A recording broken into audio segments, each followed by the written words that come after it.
This is Louis Lecca with NukeTheFridge.com. Cool. Thank you very much for having us. Thanks for having me. Directorial debut, right? Yes. How does that feel, man? It feels.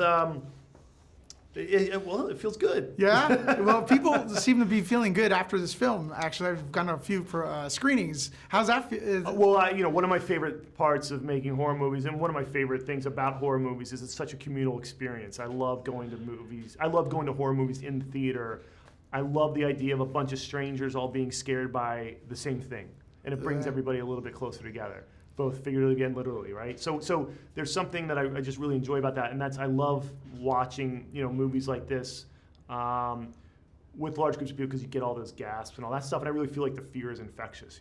One thing about horror movies, there's a lot of props involved, and I'm sorry, I keep looking behind you. This place is just like so awesome. I know. Do you keep any of the stuff in your house? Yes. There's some. There's just some.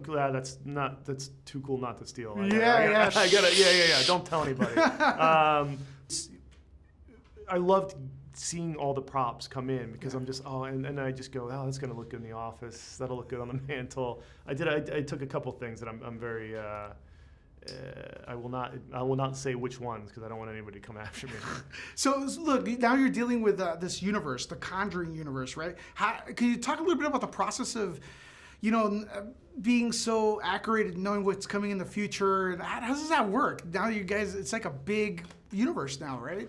It's a big universe, but in terms of future, I don't know. I don't know how far ahead.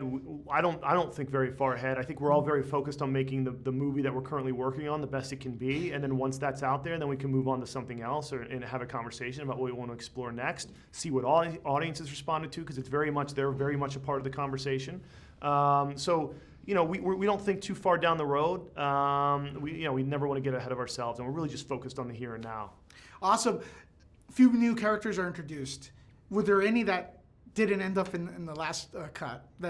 Yes, there were. Not in the cut, but there's many drafts with many more strange entities and beasts that you just had to cut for clarity's sake. And there's only so much backstory you can get out. You don't want it to feel like white noise. You don't want it to feel like you don't want to muddy the waters too much.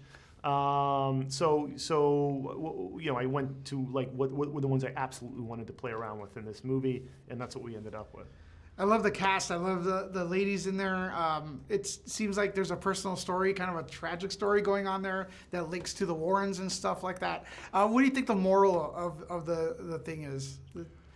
I don't know what I don't know what the moral of the story is. What I love about the Conjuring universe as a whole is we use faith and we use belief as really the backbone, as really the spine of a lot of these movies, and I think this one's no different. I think it's belief in yourself. I think it's belief in others, or I think it's I love the companionship the girls show to one another, the sense of understanding. I like how there's a real strength of character with them that I really like. And I really wanted to on this movie really expand on Judy Warren, because we haven't seen we've met her in previous movies. Like The Conjuring, but we really don't know what it's like to grow up in this house and what it's like to be the daughter of Ed and Lorraine. So I thought that was going to be a really fun, kind of way into the story. Looking forward to more, and I always feel home here, just like Annabelle with you guys. Thanks, man.